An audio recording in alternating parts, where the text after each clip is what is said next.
Welcome to the show. I'm your host, Sean Lang. I've spent the last several years building and operating a digital agency that's grown past 75 people. And that's definitely shaped how I think about a lot of things, specifically the decisions that matter when things start to get complex. Now, before we get into the episode, just a reminder that we have a free community with tons of helpful agency resources, templates, frameworks, AI tools, stuff that I created for myself that I wish I had back when I needed them.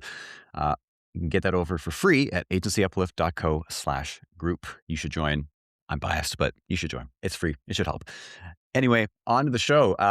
Today I'm joined by Alex Manning, founder of the Manning Media Group. Manning Media Group helps 7 and 8 figure CPG brands scale on TikTok Shop. Alex, great to have you. Yeah, awesome to dive into everything today. Thanks for having me. Absolutely. Looking forward to it. So why don't you tell us a bit about Manning Media Group? Yeah, so like you said, we specialize with CPG brands, growing and scaling them on TikTok Shop. Really can come in like all stages, either from you're just trying to launch for the first time, or you've seen a little bit of traction and want to get to the 6 and 7 figure mark, or you have your systems in place and are really just trying to look for a partner to get you to that next level. So, really working with those types of brands through all stages of their TikTok Shop growth journey is kind of where we're at right now. Now, how did you find yourself building, owning, running a TikTok Shop agency? Yeah, so it's interesting. It started actually as a paid social and paid search media buying agency, but then kind of over the years that has transformed into what it is today with the specialty in TikTok Shop. I would say big contributing factors have definitely been iOS 14.5 and kind of the decline of your traditional media buying and the value that a very analytic driven media buyer like I was could be. And what really was the catalyst for it was one of those clients that I was doing the Facebook ads for. We launched them on TikTok Shop when TikTok Shop was still in beta. So this would be Q3, Q4 of 2023. And this makeup brand just saw really explosive growth. I mean, this was a brand that was probably doing $50,000 to $60,000 a month on their Shopify store, and then in TikTok Shop, over the span of a week, we were able to do that 50K in a day, every day for a straight week. So that really kind of opened my eyes to the potential of TikTok Shop, especially in those early days. Still really powerful now, of course, but that's what kind of sparked my idea. As that decline that I felt like was happening on the paid social side of things, saw all this opportunity on TikTok Shop, saw that not a lot of brands were there, even less operators were there, right? So it was just kind of like a natural progression into TikTok Shop. And what I really enjoy about TikTok Shop is that I'm able to have control over that entire ecosystem versus on the maybe Meta and Google ad side, you're very reliant, unless you're a full, stop agency, which I wasn't at the time. I was a solo operator. I didn't have control over the landing pages. I didn't have control over what the quality of creative that I was being provided to like run in these funnels, among a lot of other things. Versus on the TikTok Shop side of things, I feel like I do have a lot more control. I feel like there are a lot more levers to pull as a smaller team or even a solo operator. So that's kind of how I found myself there. And yeah, I'm really enjoying kind of the trajectory and where social commerce is going, and feel like, I caught it on a really nice upswing. Yeah, I mean, it sounds like you were able to benefit from sort of like first mover advantage as well. I mean, I remember Q3, Q4 of 2023 when it was still in beta, and some of the stories that were coming out of like initial brands just sort of testing the waters, and it just absolutely exploding. And I think that there were some things back then that no longer work as effectively now as they did back then. But I'm sure that since you've had a sort of a front row seat from like everything, you've been able to sort of evolve. But what has the biggest shift been going from a more established set of services like paid social, for example, and then moving over to TikTok Shop, which isn't as much anymore, but it was definitely back then like the wild west of marketing. What was that like for you? Yeah, I think like the brand education and the the sales pitch was very different, right? I think when I was operating mainly in the Meta and Google space, brands came to me knowing exactly what they were looking for, and they knew their pain points either with their current operator or however they were set up. They had a much better idea of what they were looking for, of what success looked like from them. These founder groups and these brands, that's like all a tight knit community, right? So they're all talking to other brands and know what the best practices should be on Meta, and they would easily be able to say, oh, so and so is achieving this ROAS, or, they'll throw KPIs at you of, just from a very educated standpoint, right? Like there's a lot more information out there, I think, about the Metas and the Googles of the world versus coming into TikTok shop specifically. There wasn't that education. Brands didn't know, like, one, like what they didn't know what they were getting for their money, right? I think on Meta and Google, the benefit of those channels is that you're able to be profitable very quickly. Like even in those first weeks or months, you can prove out those concepts really quickly, and really have those quick wins to build trust with your clients. Versus on the TikTok side, it is these days, it's much more of like a slow burn to climb your way up, to get the flywheel going and deliver results. And the TikTok shop, especially in those first few months, looks a lot worse on your P&L than Meta or Google might. So getting the buy-in from the brands and from the leaders of brands into like what TikTok Shop is providing outside of just on platform revenue, I think has been one of the bigger challenges, right? Because especially when finance teams and you have all these stakeholders involved, right? And they're looking at the spreadsheet of the different line items, and you see TikTok, especially at first, again, is going to be in the red with all the sampling that you have to do to creators, the ad spend you have to provide out of the gate. You have big platform fees you're working with. A lot of times you'll have to be discounted in the early days to gain some of that traction. So the biggest challenge has been getting the buy-in from the brands. And that's why it's super important to do that up front, so that they understand like this isn't just a marketplace. It is actually a marketing investment, because the output of TikTok Shop isn't just in your top line GMV. It is in the amount of impressions that you're generating for your brand, which are going to bleed over into Amazon, into your retail, into your own .com. And rightfully so, brands are very skeptical of that. Like I think when we talk about this halo effect, they really want it to be quantified, and they want to see of forecast and projections that you're going to be able to stick to. But TikTok Shop really just doesn't work like that. We'll be grinding for 2, 3, 4 months, and then one day it will pop, and everything will fall in place. But if you don't have that early buy-in and like education level from brands, then it's going to create a lot of friction early on in the relationship, is what I found. Yeah, absolutely. Very, very well said. One sort of pattern that I've noticed when talking to different TikTok shop agencies, and the ones that are being the most successful, is getting really, really good at disqualifying brands early on that would not be a fit either for the platform or even just for any kind of TikTok shop engagement with an agency whatsoever. Because you kind of nailed it. Like those expectations early on are just so critical, and if you don't have the stomach for the upfront investment and the waiting and just putting in the reps before you start to get those early results, then it's just kind of it's a losing proposition for both sides. Yeah, totally. And obviously, like, coming from agency world, like people are going to be trying to sign clients, right? I see a lot of agencies trying to expand their service offerings into TikTok shop. I'm even advising agencies on how to do this. And I see them with like full rosters of clients, and when they really aren't quite sure how to run TikTok shop. So, it can breed a lot of, friction and distrust really on both sides. But I would say there are like minimum thresholds to brands getting into TikTok shop. Like the number I typically say is, okay, your annual revenue needs to be ideally $10 million or more. But I'm not gonna not work with somebody that I see potential with that's like under 10 million, but 5 million annual recurring revenue would be like my hard threshold. The reasons for that is, one, like you need to be in a good inventory position on TikTok Shop. Like the whole upside of TikTok is that you're going to go viral and be able to sell out. But if you don't have the inventory levels to support that, then where's your upside, right? Where's the creator upside? Like you're completely missing that part of it. So if brands aren't in a position to have, good inventory levels, that's kind of an immediate disqualifier, I would say.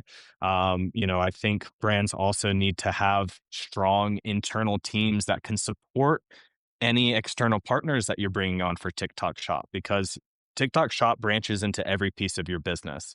So I'm working with brands' organic teams to make sure that we're posting, best in class shoppable content to our organic pages, and you're working with their influencer teams to make sure that the TikTok affiliates that you're recruiting and identifying are then being like gifted PR boxes and getting the proper attention from those teams. You're working with the operations teams to make sure everything is running smoothly on the fulfillment side. You're working with the customer service team to make sure that inquiries are getting handled in a proper amount of time. So, there's a lot of pieces that go into it, and typically brands at a certain revenue threshold have all of those pieces, like, or processes in place, which is a big part of the success of the channel, because it's not something that I would recommend external partners are handling, right? Your fulfillment, your organic posting, your customer service, that stuff that still should fall on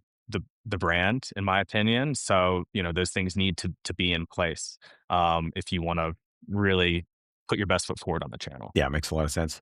Let's zoom out a little bit. Not everyone starts an agency to begin with. What drew you to starting an agency? hmm Well, it wasn't something that was necessarily on my radar. I didn't go into it trying to start an agency.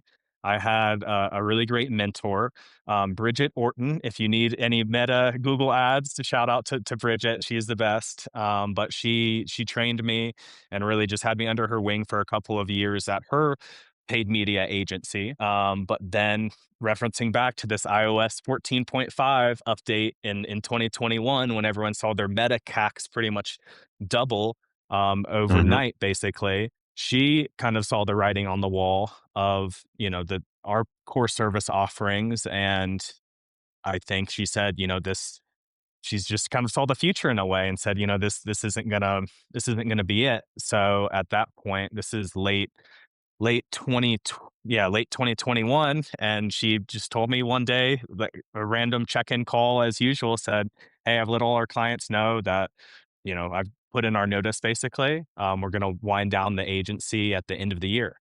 And that was definitely a big shock to me. I had been well, that was my only digital marketing experience was through her in those 2 years, which was definitely the fast track. We're working under Bridget.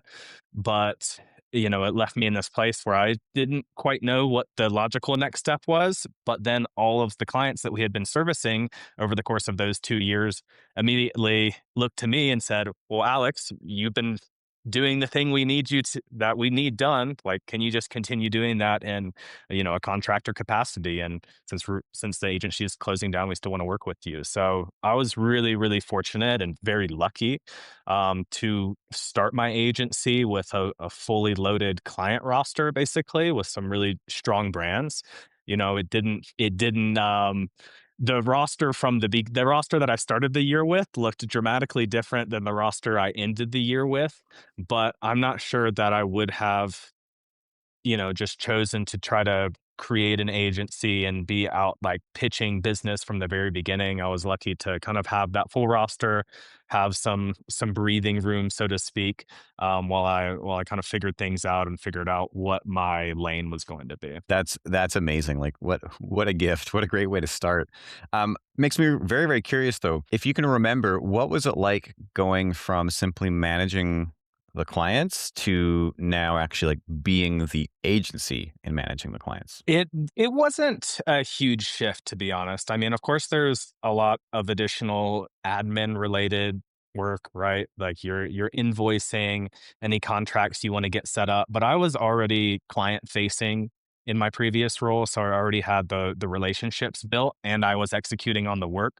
So it was a pretty natural transition, just with a few things on the back end. And it wasn't like I was coming in as a fresh, like, oh, this is Manning Media Group now. It's like, no, this is Alex. We've been working with Alex for the last however long.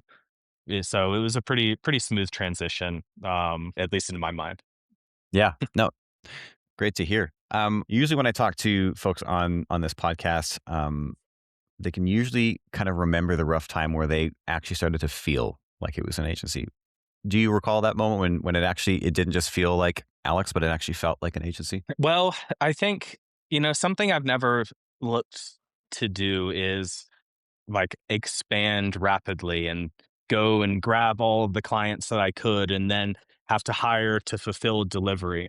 So it has never really, even to this day, it still doesn't quite feel like an agency since we all are a small team. We're just a team of two, right? So it still feels like I'm kind of at this inflection point, really.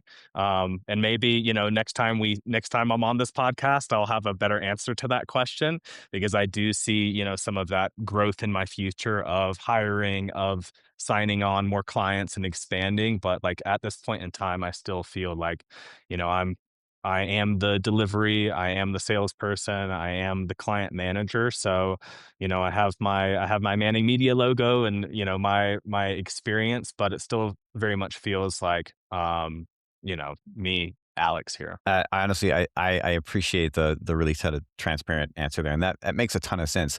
And while you say that, you're a team of two, I think that we're going into a time where that's becoming more and more common, Mhm. where we're having very, very tight, lean teams. But with as much as I hate to always bring up AI, bringing AI into it, Mm. it allows us to move a lot faster. It allows us to deliver a lot more to clients without necessarily more headcount. So it's becoming more and more common to meet these just super fast moving, high value but very lean teams of 2, 3, or 4. So it's Mm. definitely you're definitely not an outlier. Mhm. Going back to sort of the period of starting Manning Media. What are some standout challenges you recall that you sort of came through? I think just uh, delivering, I mean, finding a way to stay consistent, like day after day, week after week across all your clients. I think working for an agency or maybe working in house, I've never done that, so I, wouldn't totally know. But I feel like having a certain amount of pressure, external pressure that people are putting on you when you're like working for a boss is inherently different than the type of pressure that you have to put on yourself um, as an individual or as an agency owner. Right. Because when I look at even now, like the way I'm communicating with clients and the work I'm doing, I mean, there's totally days that I could just ship in, right, and not do anything, and it probably wouldn't harm the relationship that much. It probably wouldn't really affect, my bottom line and what I'm getting paid every month, but it certainly would affect the results for those clients.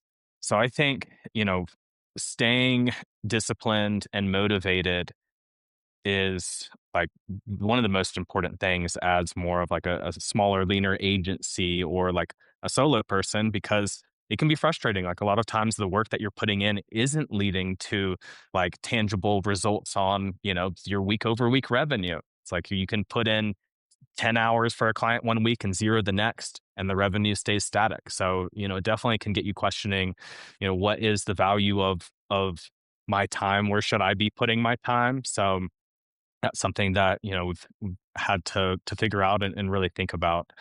Um, yeah, I kind of forgot actually what the question was to begin Uh, with. no, it was challenges, right? But you just Yeah. highlighted something. I think it's always a very important conversation, no matter what stage of agency you're at. But you brought up the idea of like where should I be putting my time, and I think Mhm. that is critical, and that's usually the kind of like the hidden or the invisible either leverage or gap. And it leads me to another question, which is how have you changed as a founder from when you started to Alex of today? I mean, obviously the core service offering changed so much. And I think that was the big light bulb moment for me is that the value of your work is not in your work. The value of your work is the value that you're able to deliver on paper to clients, right? Like, I think in the beginning, I was more focused on, well, like, look how many new audiences we tested, look how many new ads we tested, look at all of this data in the way that I'm thinking about it, right? But I think for business owners and brands, they are looking at, again, they're either top line revenue or P&L or however they're defining success, generally by some sort of leading revenue metric, which is can be very disconnected from the way that agencies operate. That is definitely a big shift I've seen coming into 2026, though. I think agencies are getting a lot better about aligning with the business goals as opposed to just operating in a silo. And I feel like that is what I was doing definitely for the first couple of years in business, was just really focused on meta and my in-platform ROAS, and just trying to prove that the work I was doing had value. But you don't have to prove that your work has value if your value is showing up in their bottom line. So I think that's been the biggest shift from then to today, is just real true alignment on like business goals, which can be somewhat general sometimes, but are definitely individualized and different for everybody. Yeah, makes a ton of sense. I mean, that's one very, very key thing. And I think something that a lot of agencies get tripped up on is getting really romantic about all the things that they do. And Mhm. at the end of the day, like, that's not what the client is paying for. The client really doesn't care about all the reps you put in and, oh, we built these audiences and we sent these samples. They literally just care, does money go up or down? Like, that's it. Yeah. Unless you're delivering some sort of like non-revenue related service, which I've kind of yet to see that in reality, but Mhm. they really just care about the outcome overall. And I have found that clients start to get more and more picky about the individual reps that you're putting in if they're not getting the outcome that they want. And Mhm. I think that agencies get it very, very backwards, and that they get, again, very romantic about all the things that they're doing. Honestly, doesn't matter if the results aren't there. None of that stuff matters. Yeah, I would say like some of my best clients are the ones I hear from the least, right? There's this one client that comes to mind that I thought I was on the way out for months because I never heard from them. Our 30-minute weekly calls would last 12 or 13 minutes. And I just thought, like, okay, they don't seem to really care about what's happening here. But then when I zoomed out, and now that I've been with them for over 2 years, it's like, oh, they're just looking at, what matters to them. And if, my work is delivering results and producing the outcomes that they care about, they don't need to be in the day to day. Because I think another big hang up with agencies, or like anyone external partner that you're working with, is can be it's a lot of work to manage an agency, right? Like, they bring us on to try to deliver a business outcome and hand something off to us. But a lot of times they end up creating more work for themselves in the form of managing an agency and being part of the decision making process with them. So, the more that I can take off of their plate and just focus on the outcome, the better that I've seen those engagements go, the longer they last, and just the more good vibes that there are, between the operator and the brand. That's such a good point, and one that I don't ever really hear made, which is the lift required on the brand side to manage the agency relationship. I think that again, we often get so focused on our part that we don't necessarily consider, like, how is this experience for the client. And one thing that I actually end up telling a lot of my agency clients is, you have to remember, everything that you do with a client is either a deposit into the relationship or it's a withdrawal. And so if you're constantly just giving them homework and more homework and more homework and more homework, they eventually start to feel like, I thought I paid these people to make my life easier, and Mhm. they're actually making it harder. And this is now becoming a full-time job, just getting them what they need. And so we always need to consider these things whenever we're trying to deliver the service. Because sometimes the consideration to end a relationship is just the fact that you're too much to handle. Maybe the results are there, but you're still too much to handle, and it Mhm. becomes a losing proposition for them. Mhm. And I think that also goes into like some of my earlier points about like what is in your control. right? If you are, running ads for somebody and you're saying, well, I need new landing pages, I need new creative, I need this, I need that. Like that's a big lift on their team, and you're kind of taking the responsibility off of your own shoulders in a way. So yeah, I mean, if you can get results and also make it so that they don't even have to think about it, like they would be crazy to part ways with you in a lot of those engagements. For sure. How do you acquire new business? Right now, I'm strictly referral. I started posting on LinkedIn this year. As I mentioned that I've shifted from the Meta and Google into like full service TikTok shop agency. That happened in May last year. So we're not even at the 12-month mark of this being like my only core offering, right? And I think there has just been so much demand to come onto TikTok shop, and a real lack of operators and agencies in the space that, it's been advantageous from that perspective. Like it's not the most competitive environment, and everyone kind of has this FOMO, I think, with TikTok shops. Brands are like really ready to like jump in and sign on. So I get it pretty much everything through referrals, but I also find that clients, whether it is TikTok shop or any other service, if you're performing for them, they don't want your time going to all these other different brands. So they're not just going to go shout from the rooftop, like, go work with Alex on TikTok shop. He's doing X, Y, and Z. Like, they want more of your attention on their brand, and the more referrals that they give out, the less time that you're going to be able to spend with them. So that's been an interesting balance. But up until this point, it's, everyone on my roster currently has been a referral from another brand, which has really kind of worked well with how I'm treating the business, which is just deliver. Like if I can have 100% hit rate on every single client I work with, then I feel like the rest is going to take care of itself. Earlier this year, at the beginning of 2026, I only had a couple of shops under my management, and I said, okay, I'm ready to probably go out and acquire a couple of more clients. So that's when I started posting on LinkedIn pretty heavily, just talking about my experience on TikTok Shop and really just like what I'm seeing on a week to week basis, giving mini case studies, let's call them, or just like interesting factoids, right? Because since it is still the Wild West, and there's not a ton of people that really know what's going on there, I felt like there was value in me just sharing my experiences with these things. So I saw a good amount of inbound interest from just posting on LinkedIn and being transparent about the experience, but didn't find that the quality of client or quality of lead that was coming off of LinkedIn was necessarily brands that I would work with. A lot of those brands that were looking to just launch their brand in general, or were like way below that $5 million ARR mark. So up until this point, it's been pure referral, and I credit that to just me focusing on client delivery before anything else. Yeah, yeah. The work kind of speaks for itself at that point. What's one thing that you would tell yourself when you were just starting out, knowing what you know now? Get on TikTok, make transition to full TikTok shop sooner. But I think that's more of like a euphemism for just finding your lane and what makes you stick out against the competition. Like, what's your differentiator? And that's even something I'm still trying to figure out now, right? Because I know I found my lane, which is TikTok shop, but what is the differentiator against really established agencies or like really high powered growth operators?